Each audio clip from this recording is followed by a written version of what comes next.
Maaf Pak, ini harus ku sampaikan walaupun pahit kenyataannya. Masak itu bukan tugas istrimu, biar tahu kau dulu Pak.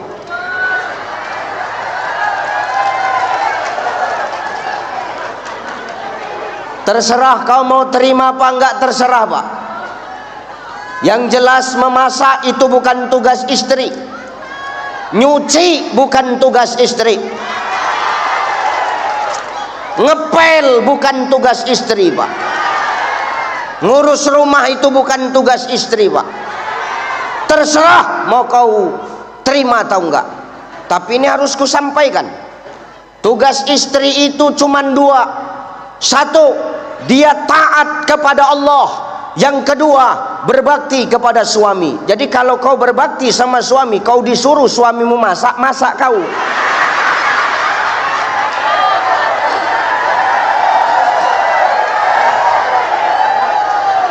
Disuruh nyuci, nyuci kau. Jangan melawan aja mulutmu, taunya tahu kau.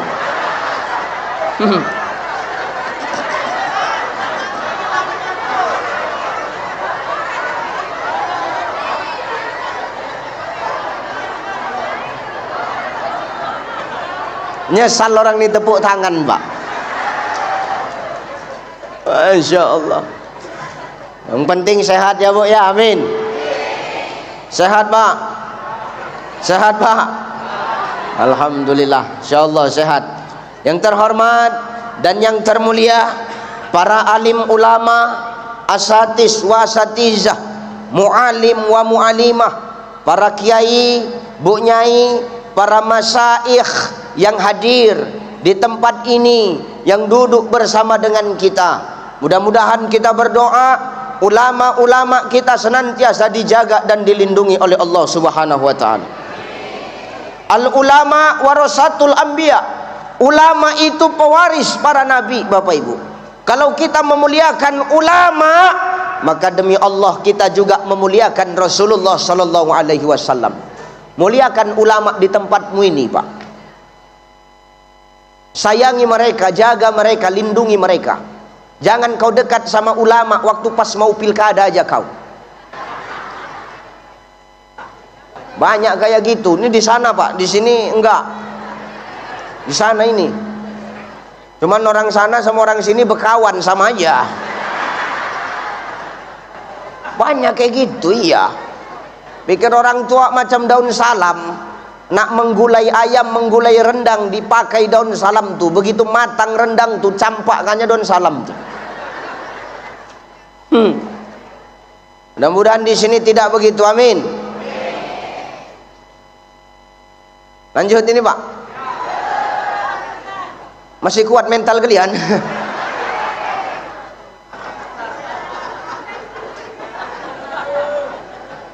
Yang terhormat Bapak Gubernur Kepri Kepulauan Riau, Bapak Haji Ansar Ahmad SE MM.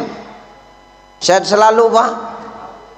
Ini pertama kalinya kita berjumpa. Aku sering ke Tanjung Pinang nih, cuman baru viral makanya baru diundang.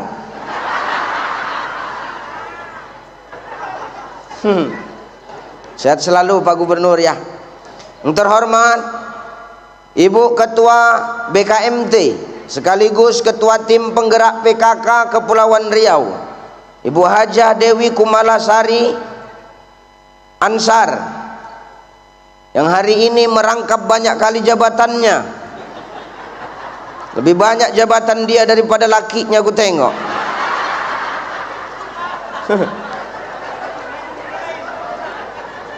Insya Allah. Taubat Bu, taubat.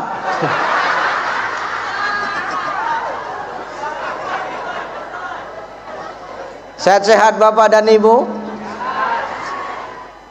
Yang terhormat seluruh Forkopimda yang hadir, kepala dinas, kepala badan, kepala bagian yang baru dilantik menjadi otoritas keuangan. Abang lah yang bayar aku nanti. Ya, banyakkan sedikit. Astagfirullahaladzim. Allahu Akbar ya karim. Ibu bapak yang dimuliakan Allah, ini pagi menjelang siang ini maaf, Rasul itu menghadap kepada Allah Subhanahu wa ta'ala. Ngapain Rasul datengin Allah? Rasul tuh ngadu sama Allah bapak ibu. Apa yang diadukan Rasulullah kepada Allah? Rasul ngomong sama Allah, ya Allah, ya, pandang umatku ya Allah. Umat yang mana? Kekasihku. Tuh umatku yang hari ini duduk di balai daerah. Hah? Apa namanya? Kau cepat kali kau nengok salah orang. Salah kau nggak pernah kau sadar. Manusia ini gini pak, salah dia nggak pernah dia sadar. Salah orang cepat kali mulutnya protes. Jijik kali aku nengoknya. Heran aku, salah sikit aja.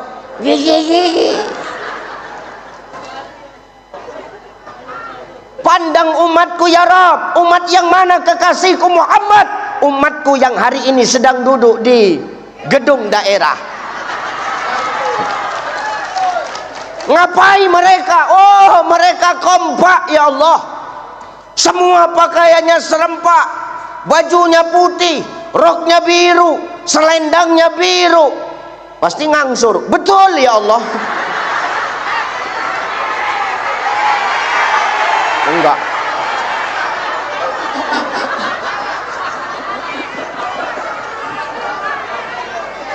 Gratis saja sombong. Gratis saja sombong, apalagi bayar. Nih, mereka ngapain Muhammad? Tuh mereka duduk ngapain? Dengerin ilmu.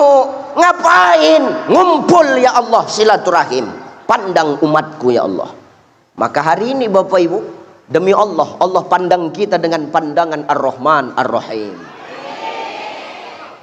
Ar-Rahman itu milik siapa saja. Mau kau sholat, kau nggak sholat. Mau kau ke masjid, kau nggak ke masjid. Kau beriman, kau nggak beriman, Allah kasih Ar-Rahmannya kepada kita. Tapi ingat, Ar-Rahim, sayangnya Allah itu hanya untuk orang-orang tertentu.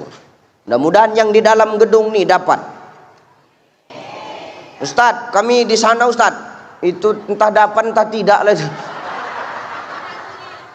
Dapat Bu, dapat. Payah mak-mak nih. Ya. Nih, kita dipandang Allah dengan pandangan Ar-Rahman Ar-Rahim. Seketika pandangan Allah itu tidak mendatangkan kesia-siaan Bapak Ibu. Imam Al-Ghazali menegaskan dalam kitab Ihya Ulumuddin, dipanggilnya malaikat-malaikat Allah itu. Malaikat kumpul, sami'na wa ata'na ya Rabbana. Turun kau kemana? Tanjung Pinang. Sami'na wa ata'na. Ada apa di sana ya Allah? Umat Muhammad sedang ngumpul. Ngapain? Silaturahim. Terus ngaji. Terus nyambut datangnya Muharram.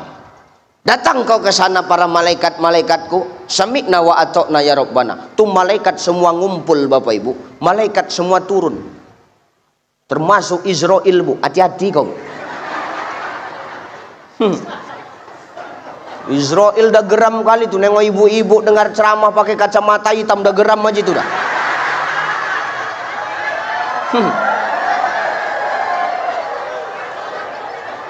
Mau dicekekkannya aja rasanya itu betul.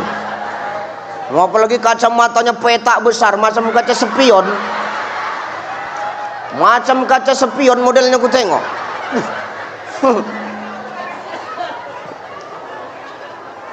Hati-hatilah kau Bu. Israel tuh semua sama malaikat yang lain ngumpul. Ngapain Ustadz? Sampai kemari tuh para malaikat Allah, dia kembangkan sayapnya, bersujud kepada Allah, dia mohon ampun dan mendoakan kita. Apa doa malaikat hari ini melihat kita? Ya Rabbana, wahai Tuhan kami, ya Rabb, ampunkanlah dosa orang-orang yang hadir pada hari ini. Untuk tanda orang banyak dosa gitu itu. Orang kalau banyak dosa gitu bu, pantang didoakan pasti amin, cepat betul aminnya. Yang dia majak itu parah dosanya itu dah.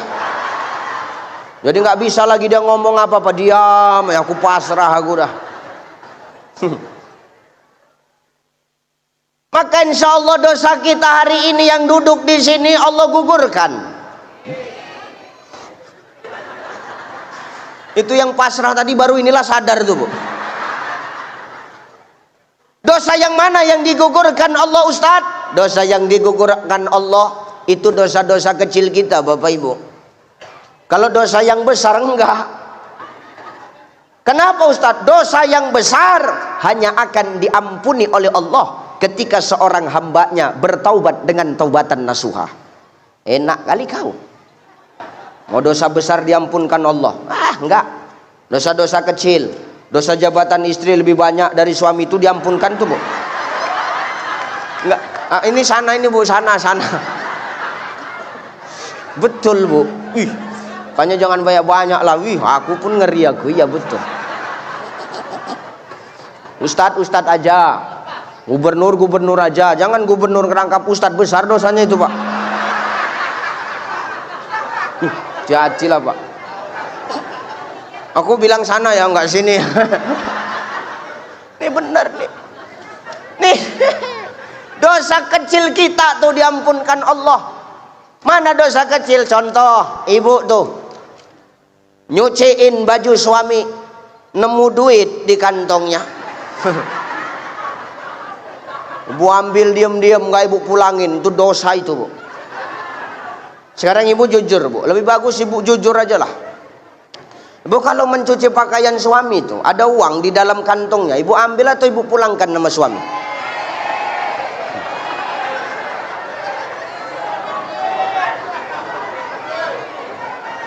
Udah tahu kita sekarang siapa malingnya kan pak? Selama ini setengah mati awak mencari siapalah malingnya, siapalah yang mencuri. Rupanya kawan tidur awak sendiri. Maka hati-hati pak sama kawan tidur kita sendiri pak. Jangan percaya kali. Bahaya pak, percaya kali. Hati-hati pak gubernur.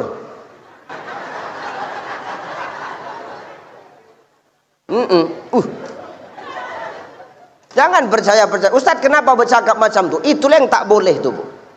Kau ambil uang suamimu tanpa kau ngomong, tanpa kau izin, tanpa kau pamit, itu bukan hakmu. Tak boleh kau ambil, haram.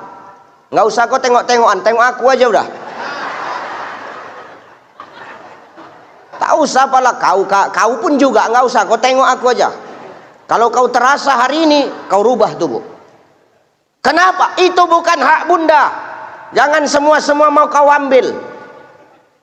Ada nampak uang tergeletak, punya siapa? Punya aku.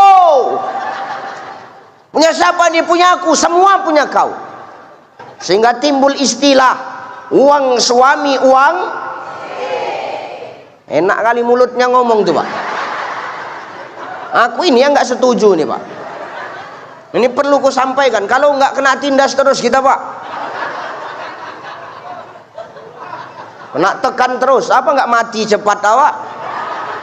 Ustadz kenapa tahu? Karena nasib kita samanya sebenarnya pak.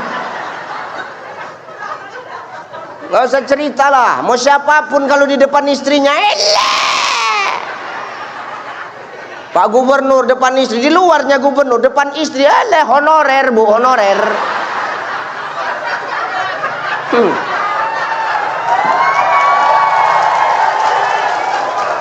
Nggak usah cerita lah, nasib kita sama pak.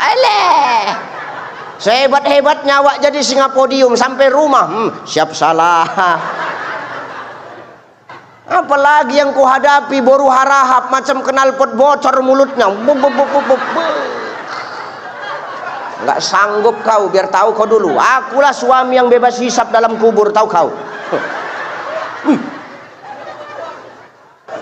Hebat kali uang suami, uang istri. Tak boleh begitu. Yang betul itu, di balik harta suami ada hak istri. Kalau ada hak istri, berarti ada hak kami. Tahu kau? Bukan semua punya kau. Ini semua kau ambil punya kau. Entah kapan punya kami. Enak kali mulutmu. Setengah mampus awak bekerja. Kau yang cair, enak kali kau. Gitu pun kerjaan kau asyik melawan aja sama laki kau. Apa tak mati tegak lagi kau buat tuh. Ini harus ku jelaskan. Kenapa? Supaya nggak semena-mena mereka, Pak.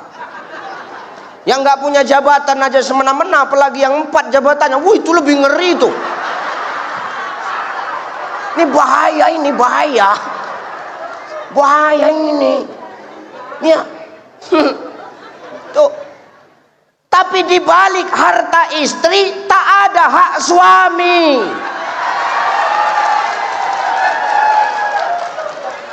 Kenapa? Memang begitu aturannya, Pak. Nabi itu tidak pernah pakai harta Khadijah. Siapa bilang Nabi pakai harta Khadijah? Nabi tidak pernah pakai harta Khadijah. Kecuali 2. Nabi mengutang kepada Khadijah, atau Khadijah yang memberikannya kepada Nabi. Lebihnya tak ada Nabi minta-minta. Biar tahu kau dulu. Jadi jangan salah ngaji kita hari ini. Nabi itu tak pernah pakai harta Khadijah, kecuali Nabi ngutang atau Khadijah yang memberikannya kepada Nabi. Jadi hari ini kau jadi pejabat, kau jadi kepala dinas, kau pakai emas istrimu, kau jual supaya kau bisa jadi kepala dinas, kau bayar tuh, Pak, biar tahu kau dulu. Ngutang itu. Ngutang balikkan. Kecuali istrimu bilang, udahlah bang, uangku uangmu, baru itu mimpi. Nggak ada model bini kayak begitu. Kalaupun ada, nggak di Tanjung Pinang ini, biar tahu kau dulu. Banyak nih, makanya hati-hati awak. Jadi nggak boleh kami ambil tuh Ustaz, nggak boleh. Itu bukan hakmu bunda, sekalipun punya suami. Jadi hak kami yang mana Ustaz? Hakmu bunda itu yang dikasih sama suami. Ustaz, iya 3 juta sebulan kehidupan kami butuh dana. Yang dikasihnya 2,5 juta Ustaz, kurang 500.000. Boleh kami ngambilnya sendiri, boleh. Tapi kau tetap ngomong. Jangan kau diam-diam. Tetap laporanmu. Aku berani bercakap begini karena dalam rumah tangga ku perjelas sini. Ku tegaskan sama istriku. Maka istriku tak berani dia ngambil uang langsung dari kantongku, tak berani ngambil langsung dari dompet. Kenapa Ustaz? Karena tak ada lagi yang mau diambilnya, semua ada diambil dia.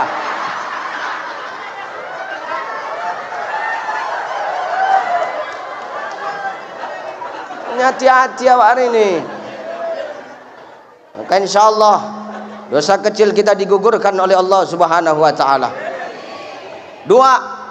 Dalam kitab Al-Lu'lu' Al-Marjan Sahihun Bukhari Muslim, Nabi SAW mengatakan, orang yang duduk dalam majelis ilmu itu Bapak Ibu, duduknya sama seperti dia melaksanakan sholat sunnah 1000 rakaat. Tak pernah kita sholat sunnah 1000 rakaat. Pernah sini sholat 1000 rakaat Bapak?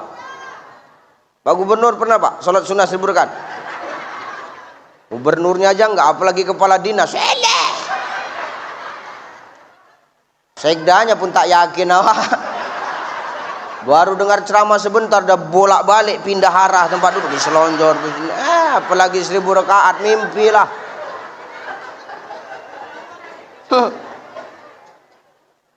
Tidak ada kita yang pernah. Ustadz pernah? Enggak. Tapi hari ini kita beruntung. Kenapa? Duduk kita di sini, silaturahim terjaga, persatuan dan kesatuan senantiasa terpelihara. Ilmu insya Allah nanti bawa balik. Duduk kita di sini sama seperti sholat sunnah 1000 rakaat. Artinya apa? Begitu besarnya sayangnya Allah kepada kita, begitu besarnya cintanya Allah kepada kita, begitu besarnya kepedulian Allah kepada kita. Namun kadang-kadang kita Bapak Ibu yang nggak pernah sadar dan peduli dengan cinta kasih serta pedulinya Allah dengan kita makhluknya. Berarti kadang kita yang terlalu sombong, betul? Kita yang terlalu sombong. Ngapain kali kita sombong ini? Nggak ada yang perlu disombongkan. Sehebat-hebatnya kita hari ini semua ada masa aktifnya, Pak. Sehebat-hebatnya Ustadz ada masa aktifnya. Asal mati dia selesai ceramahnya. Ya enggak? Sehebat-hebatnya gubernur ada masanya. Sehebat-hebatnya bupati ada masanya. Sehebat-hebatnya camat ada masanya. Sehebat-hebatnya kepala dinas ada masanya. Semua ada. Hidup kita pun ada masanya, asalkan sampai masanya selesai. Hidup ini bagai lampu dinding yang dinyalakan di malam hari. Apabila minyak sudah kering, ia kan pasti padam sendiri. Hidup kita ini macam lampu dinding, ada minyaknya, asalkan habis minyaknya, tanpa kau tiup, tanpa kau aba-aba, pasti akan mati sendiri. Begitulah kita. Jadi selama kita hari ini hidup, jangan sombong dengan kasih sayang Allah kepada kita. Allah kasih kita hidup karena Allah ingin kita terus memperbaiki diri kita, Bapak Ibu. Jangan kita semakin dikasih hidup semakin sok paten. Nggak usah perlu sombong kita hari ini. Apa yang perlu kita sombongkan?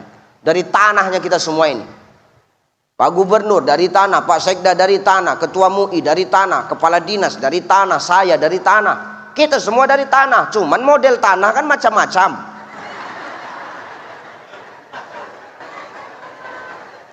Oh, ada tanah tandus keras saja, ada tanah subur, gembur aja dia kan. Ada tanah namanya tanah berair tuh, tanah rawa, berair aja kerjaannya. Nih, makanya kita jangan sombong. Min sulalatim min tin. Kita berasal dari saripati tanah. Jangan sombong kau manusia. Begitu mudah bagi Allah mengambil kekuasaanmu tanpa merebut jabatanmu, Pak. Begitu mudah bagi Allah mengambil popularitasmu tanpa membuka aib pada dirimu. Maka jangan sombong kita hari ini. Betul? Nah, yuk ngaji kita. Enggak usah panjang-panjang. Maka dua, duduk kita di sini Allah gugurkan dosa kecil kita. Yang kedua, duduk kita sama seperti sholat sunnah 1000 rakaat. Jadi Ustadz, apa yang mau kau sampaikan dalam peringatan tahun baru Islam ini, Ustadz? Satu, saya mau tegaskan, tahun baru Islam, tahun kaum, maka dia termasuk kepada golongannya. Jangan kau sok-sok cup-cup trompet, bertingkah kau. Kumpul semua di lapangan tuh tiup trompet, hitung 3, 2, 1, pengong. Israfil terkejut, ditiupnya sangkakala tuh kiamat gitu nih Pak. Maka jangan kau latah. Tahun baru inilah, Muharram inilah yang harus kita kenalkan kepada siapa? Anak cucu kita. Sama dengan sholawat, harus kita kenalkan dengan anak cucu kita. Kalau kita nggak kenalkan, siapa lagi? Hebat sholawat. Rohatil atyanus tasyadu bilayalil maulidi wabarikun nuri yabdu mimma'ani ahmadi. Gitu Pak Gubernur. Tadi kan Bapak kencang kali, entah cemana ngikutinya. Bapak kencang kali, bingung Pak Sekda tadi ngikutinya. Cemana Ustaz? Ya cemana lagi, nganga aja lah aku bilang.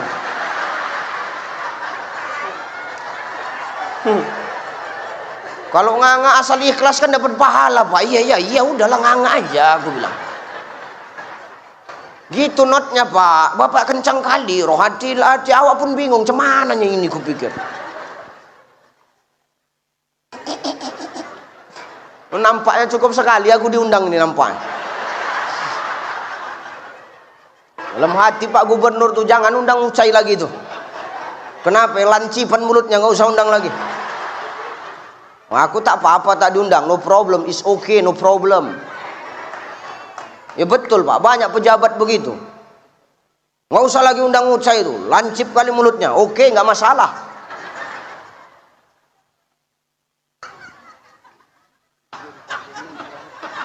Oh, Pak Gubernur mau berangkat? Ya silakan Pak, hati-hati. Pak udah dititipkan kan sama Lanjut ini.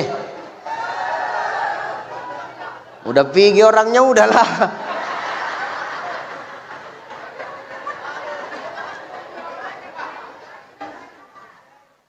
Maka saya mau menegaskan, ini tahun baru yang harusnya kita rayakan.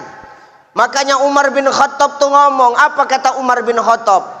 Hitung-hitunglah amalmu sebelum amalmu itu dihitung sama Allah. Jadi Muharram ini momennya kita, waktunya kita untuk apa Ustadz? Merenung. Merenung bukan melamun, tapi apa? Menghitung amal-amal yang selama ini sudah kita jalankan. Lebih banyak mana? Yang baiknya atau yang buruknya? Gitu loh. Supaya apa? Ke depan kita menjadi manusia yang lebih baik lagi. Tapi Ustadz, apa? Hijrah itu berat. Hijrah itu Ustadz butuh perjuangan. Betul. Aku kemari pun butuh perjuangan. Tadi malam aku ceramah di Aceh. Sampai di Kuala Namu hampir subuh.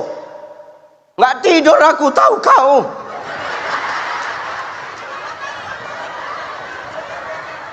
Jangankan tidur, mandi pun tidak, tahu kau.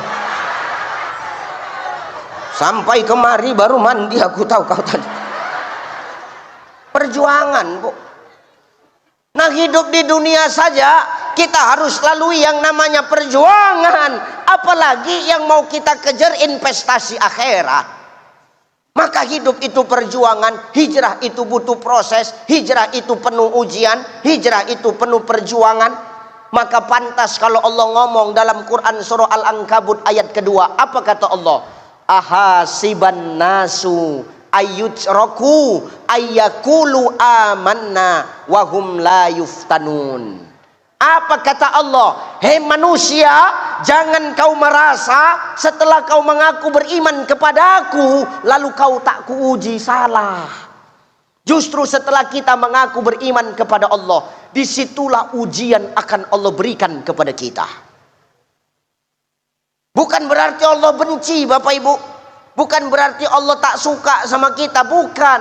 Allah kasih kita ujian karena Allah itu sayang sama kita. Allah pingin lihat sebesar apa kesetiaan dan rasa cinta kita kepada Sang Pencipta. Gitu loh. Ya, maka kalau hari ini maaf, mau berbuat baik rasanya sulit. Mau berbuat baik kadang-kadang malu.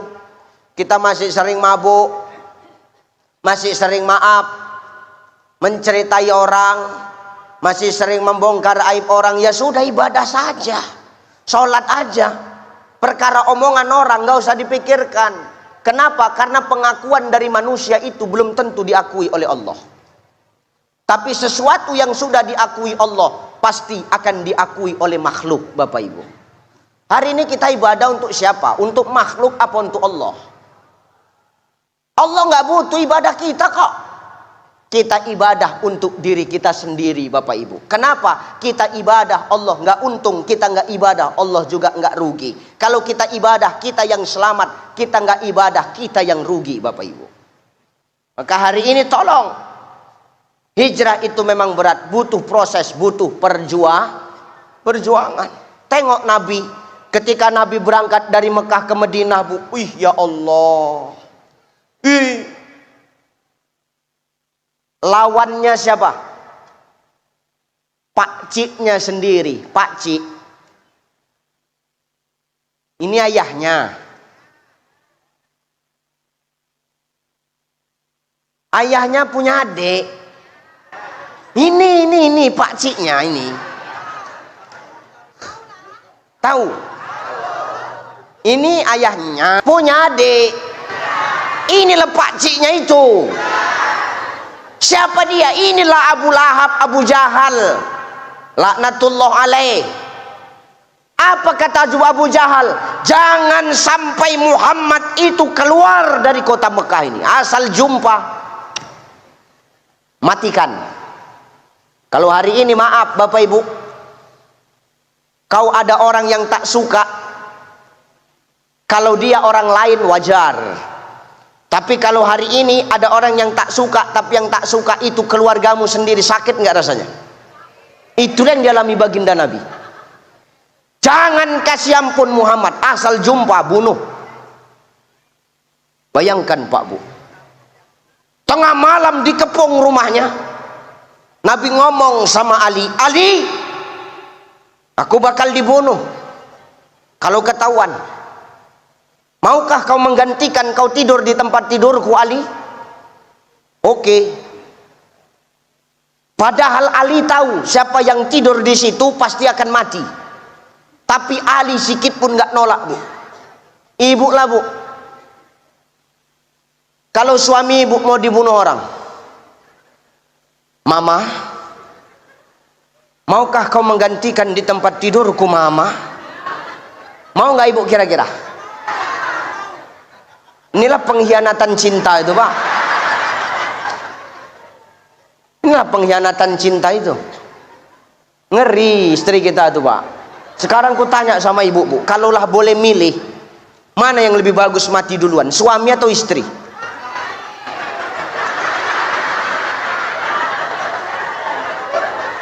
Itulah orang yang selama ini kita nafkahi itu Pak. Itulah balasannya. Perkara mati aja kita duluan coba. Makanya orang ini kalau gas habis pasti yang suruh masang gasnya kita Pak. Kita masang gas, orang ini keluar. Kenapa? Andai kata meledak gas tuh orang tuh selamat, kita mati, itu nyautak orang tuh.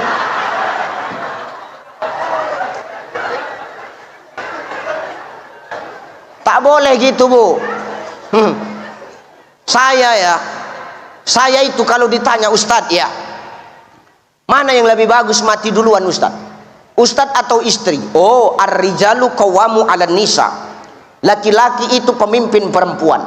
Yang namanya pemimpin itu harus mengalah. Kalau aku ditanya mana yang harus mati duluan, Ustadz atau istri, aku akan mengalah. Biarlah istriku duluan, aku belakangan.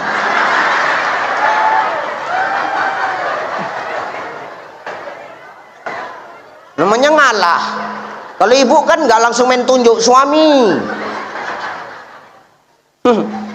Nih, Ali sudah tahu siapa yang menggantikan di tempat tidur Nabi pasti akan wafat. Tapi Ali sedikit pun nggak ada keraguan. Berangkatlah kau bersama Abu Bakar ya Rasulullah.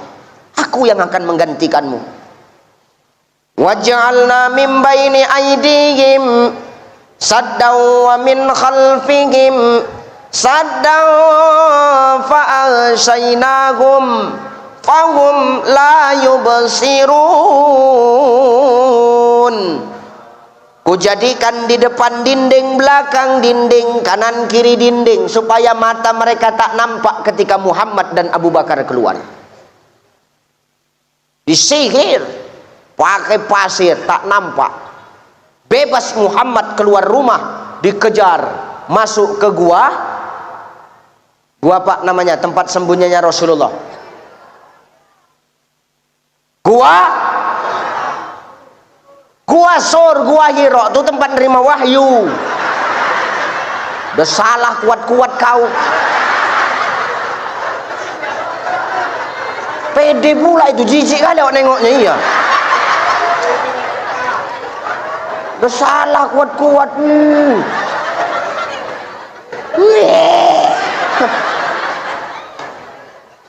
Ya Rasulullah, jangan masuk dulu ya Rasul, biar ku periksa dulu gua ini, ada binatang melatanya enggak, ada binatang buasnya enggak. Kau tunggu di luar ya Rasulullah. Baik Abu Bakar, rap dibersihkan. Ketika membersihkan dan menutup lubang-lubang dalam gua, keluar seekor ular Pak Bu. Dipatoknya tangan Abu Bakar, tak bengkak. Sikit pun Abu Bakar nggak ngomong sama Rasul. Ya Rasulullah, sudah aman, masuk. Kebetulan guanya kecil, yang satu duduk, yang satu baring. Abu Bakar duduk, Nabi baring di pangkuan Abu Bakar. Demam Abu Bakar tuh Bu, demam. Demam Pak Kadis. Sama macam kalau inspektorat datang kan demam bapak kan.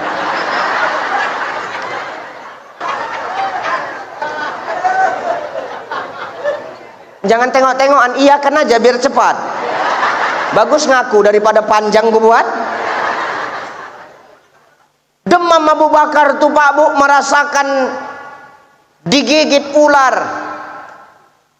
ditahannya air matanya, lama-lama nggak tahan, menetes, jatuh di wajah Rasulullah. Terbangun Rasul, maaf ya Rasulullah, aku membangunkan tidurmu. Kau kenapa? Kenapa kau nangis? Kau sedih meninggalkan Mekah? Abu Bakar, enggak. Kau takut? Enggak. Kalau memang takut, tenang aja, ada aku. Enggak kok. Kau mau pulang? Enggak. Ini kenapa kau nangis? Tanganmu kenapa? Digigit ular ya Rasulullah. Oh tenang. Diludahi dengan ludah Rasul, tangan yang bengkak, demam yang mulai meradang hilang seketika Bu. Ludah Rasul.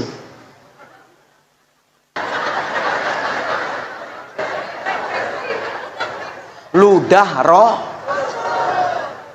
Kau jangan coba-coba di rumah.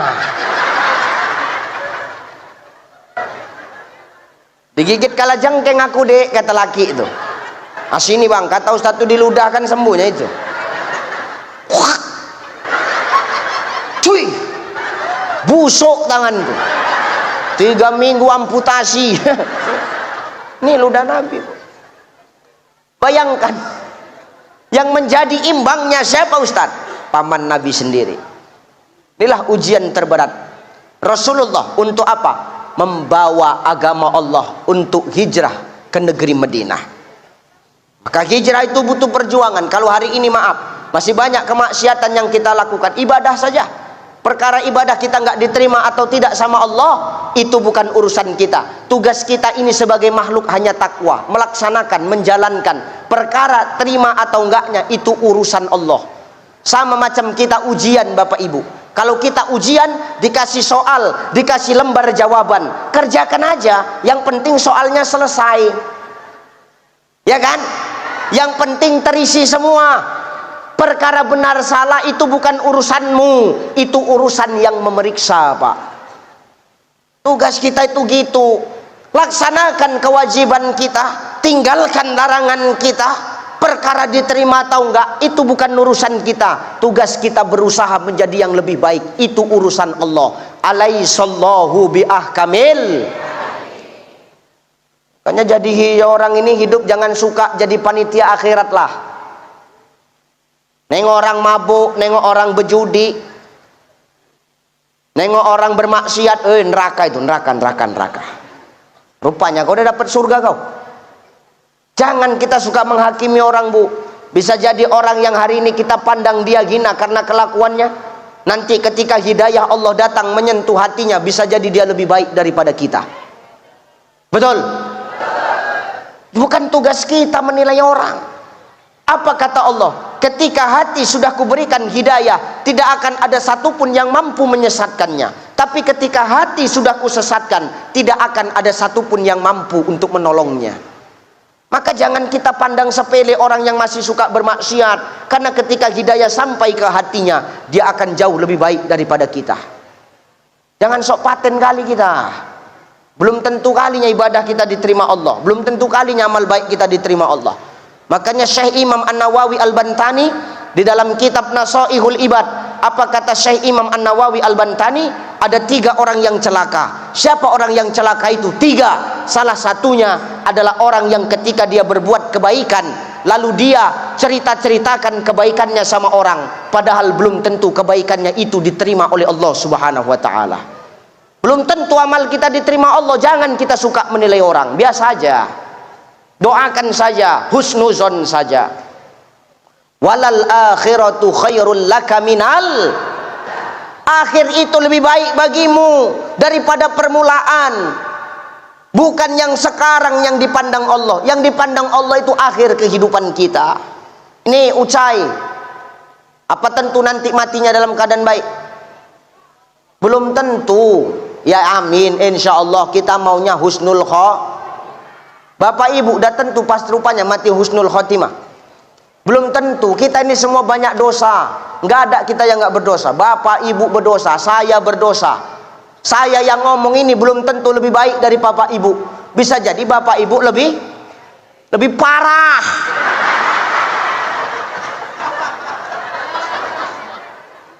kali aku yang bercakap, aku yang rugi. Nih. Yang dipandang Allah akhir. Kalau hari ini kita tengok dia bermaksiat dapat hidayah, tahu-tahu ketika dia bertaubat dia wafat husnul khotimah toh. Iya, maka jangan suka kita mandang orang sebelah mata. Orang pakai dua mata jangan kadang-kadang kita salah nilai, apalagi pakai sebelah mata. Ya enggak? Sudah. Makanya ada istilah lebih bagus mana, jadi mantan orang jahat apa mantan orang baik? Mantan orang jahat apa mantan orang baik? Mantan orang jahat. Kenapa? Dulu jahat, sekarang baik. Mana lebih bagus? Mantan ustadz apa mantan bandit?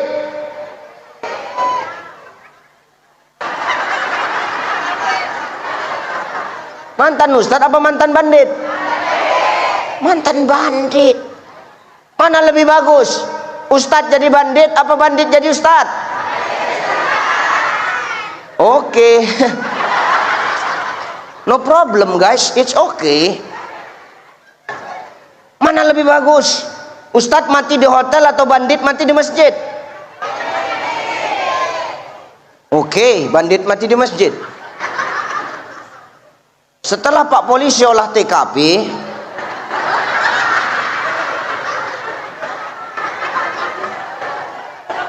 bandit tuh memang, ustadz tuh memang mati di hotel, tapi mati dalam keadaan sujud ketika sholat qiyamul lail. Bandit tuh memang mati di masjid, tapi mati kena pukul orang satu kampung karena nyuri kota impak.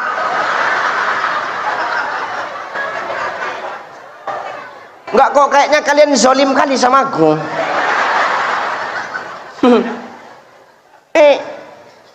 Maka hidup itu butuh perjuangan. Selagi Allah kasih umur kita sampai sekarang, manfaatkan untuk terus berhijrah. Innallazina amanu wallazina hajaru wajahadu fi sabilillah ulaika yarjuna rahmatallah wallahu ghafurur rahim. Sesungguhnya orang yang beriman itu dialah orang yang selalu hajaru, berhijrah, nggak pernah puas dengan amal baiknya, nggak pernah puas dengan amal solehnya. Kalau ada orang beriman sombong dengan amal baiknya, dengan amal solehnya, dipertanyakan keimanannya. Kenapa? Berarti dia orang sombong. Orang beriman tidak pernah puas dengan kebaikan yang sudah dia buat, akan tetapi dia akan terus berbuat baik. Wajahadu fi sabilillah, sampai dia benar-benar istiqomah di jalan Allah. Ulaika yarjuna rahmatallah, karena yang dia harapkan cuma satu, rahmat dari Allah. Kalau rahmat Allah sudah kita dapatkan, Bu, wallahu ghafurur rahim, maka ampunan dan sayangnya Allah pasti akan kita dapatkan juga. Hari ini hijrah adalah bulan perjuangan untuk terus menjadi lebih baik. Jangan dapatkan pengakuan hanya untuk pengakuan dari manusia, tapi pengakuan yang hari ini kita kejar adalah pengakuan dari Sang Maha Pencipta, yakni Allah Subhanahu. Mau apapun profesi kita, mau seburuk apapun masa lalu kita, tetap ibadah. Mudah-mudahan ketika kita beribadah, Allah wafatkan kita dalam ibadah, sehingga kita wafat dalam keadaan husnul khotimah. Satu. Dua, hijrah ini melahirkan seni. Melahirkan, kenapa hijrah melahirkan seni, Ustadz?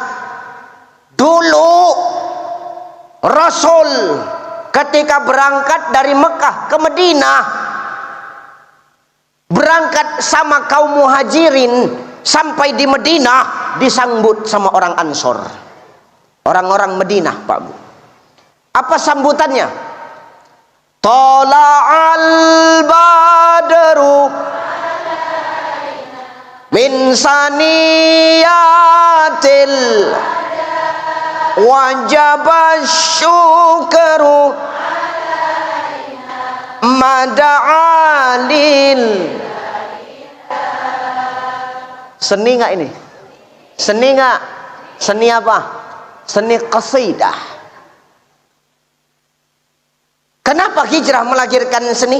Kenapa ini Rasul nggak marah waktu disambut seperti itu? Karena Rasul ingin mengenalkan ini loh seninya Islam. Lewat seni ukhuwah akan terjaga Bapak Ibu. Lewat seni lapisan masyarakat bisa dirangkul dengan baik. Seni itu Nabi itu. Nabi ingin ajarkan sama kita ini loh seninya Islam. Dan seninya Islam itu menggambarkan akhlak serta adabnya orang Islam. Makanya kalau ibu-ibu main qasidahan, apa pernah pakai baju bikini? Apa pernah auratnya terbuka? Kan kompak seragam. Pakai gamis, kalau hitam, hitam semua, putih, putih semua, biru, biru semua. Ya enggak? Semua kompak. Gamis yang 3 kali bayar itu. Kau yang gamis baru, kami yang setengah mati bayar yang surannya. Enak kali kau jadi perempuan ya. Tuh qasidah tuh. Pakaiannya nutup aurat. Makanya nih senang aku nengok ibu-ibu begini nih. Ini baru namanya berjilbab. Harus tahu bedanya jilbab, harus tahu bedanya kerudung. Nih simak ya, simak. Jilbab, kerudung. Sampaikan sama istrimu, Pak. Khusus yang punya istri, yang duda diam-diam aja. Gak usah kau sampaikan sama istri orang pula. Ada jilbab, ada kerudung. Apa bedanya? Jilbab itu dipakai dari kepala menutup sampai ke dada. Enggak usah tengok-tengokan, pandang aku aja. Jilbab tuh begitu, dipakai di kepala menutup sampai ke dada. Kerudung dipakai di kepala, lampu tembak tetap nampak. Apalagi lah bahasanya yang lembut kalau nggak lampu tembak. Nggak usah tengok-tengokan, kalau tersindir rubah. Bukan perkara gaya, tapi perkara apa? Syariat, Pak Bu. Nih, jangan kau yang berbuat, kami yang menanggungkan dosa. Kau pamerkan lampu tembakmu sama siapapun, kami yang menanggungkan dosanya, tahu kau? Hati kita Bu. Nih seni syariat ya Bu ya. Jilbab bukan kerudung. Makanya orang yang ngaji sama yang nggak ngaji itu harus ada beda. Jangan orang yang sudah ngaji sama yang nggak ngaji nggak ada beda. Nanti kita diketawai sama yang nggak ngaji itu. Apa kata yang nggak ngaji? Leh. Percuma tiap bulan pengajian. Leh. Mana-mana masih suka bongkar aib orang. Leh. Bagus aku nggak ngaji. Diketawainya kita Bu. Leh. Percuma udah ngaji. Mana-mana membuka aurat. Mending aku nggak ngaji. Coba, malu nggak kita digitukan? Maka orang yang sudah ngaji sama yang nggak ngaji, minimal akhlak dan adabmu itu berbeda. Minimal auratmu kau jaga Bu. Kau ini aurat yang berjalan. Jangankan lekuk tubuhmu, suaramu pun aurat. Suara yang mana Ustadz? Suara yang mendayu-dayu. Yang kedua, suara yang menaikkan, mengajak kepada kemaksiatan. Mendayu-dayu itulah yang menaikkan syahwat. Bagi yang bukan mahram. Halo. Assalamualaikum Ustaz. Udah tua jontik kau, jijik. Wala aku dengarnya, aku pikir. Ustaz. Bisa pengajian hari ini Ustaz? Insyaallah. Ustaz. Kami tunggu ya Ustaz. Makasih Ustaz. Assalamualaikum. Awak pun terikut. Salam.